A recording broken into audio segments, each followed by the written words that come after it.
just to sort of cap this whole discussion about this unionization of home daycare workers in the state of Minnesota.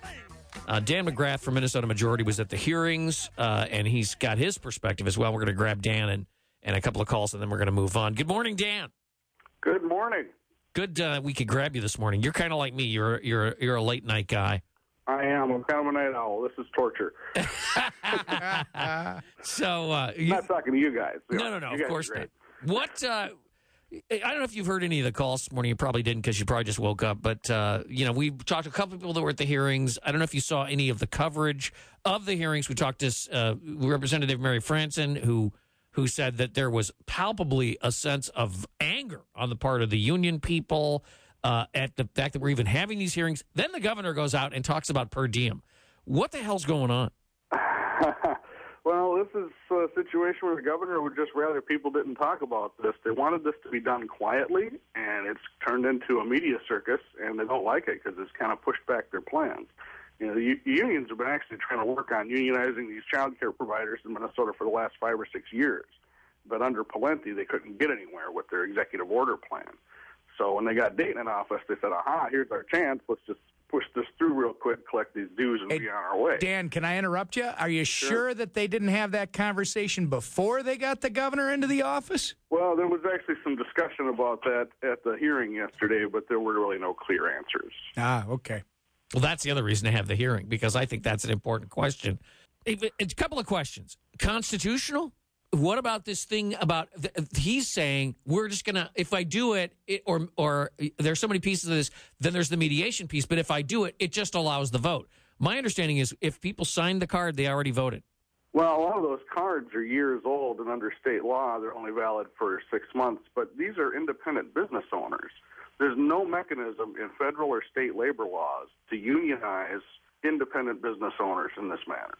According to Senate counsel from the hearing last night, the governor's intention on this is unstatutory, unlawful, and unconstitutional. Okay. What's the governor's position? Well, he says he's waiting to see. He hasn't said what he's going to do. Now, the piece on the mediators, again, instead of just making a decision, he has to send it to somebody else to make the decision for him, apparently. And in this case, he loves the mediation. What is this all about? Yeah, the Bureau of Mediation Services normally would handle unionization votes, and there's statutes in place for employees of a company to unionize under those standards. Okay. So that's probably why they're going that direction. But like I said, there's no mechanism in law to unionize a collection of independent business owners like this. I felt sorry for some of the providers that were there testifying in favor of forcing the union on these child care providers. It seemed like the union had promised them all this nebulous wonderfulness, but then when they were pressed for specifics, like what do you expect the union to do for you, they didn't have any answers. They didn't know. They didn't even know what they're signing up for. They've been duped. They've been sold a bill of goods that the union can't deliver on. And when pressed for answers by the union organizers, they just kept saying, well, the people have the right to organize. That was their answer to every tough question that they didn't want to answer. Is this unprecedented, the fact that they're trying to organize small business? I mean, don't you think this has some national implications, this story? Well, there have been 14 other states now that have been unionized in this fashion by executive order. So it's not unprecedented nationally. In the state it is. So they've organized small business in 14 other states is essentially what you're saying.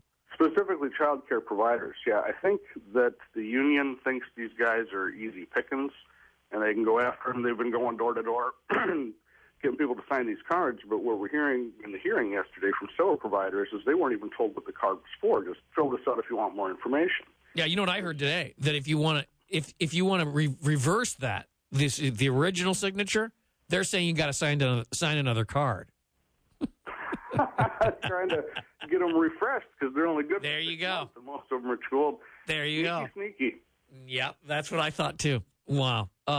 Anything else that I missed? I don't think so. I was kind of impressed by the hearing last night because, first of all, the child care providers that are opposed to this thing, they've really got their act together. They know their stuff. They made a really good case. And the hearing, although it wasn't designed to be this, kind of turned into a repudiation of the union and their tactics, because it was really No wonder they exposed. were It was upset. laid bare. No wonder they were upset. It didn't go well for them. Well, good. That's I mean, most importantly, regardless of which side of the issue you're on, these things have to be vetted publicly, Dan. That's the problem. And when you have politicians that seemingly are on an agenda that they don't want to be publicized, you got to wonder who's bought and paid for them.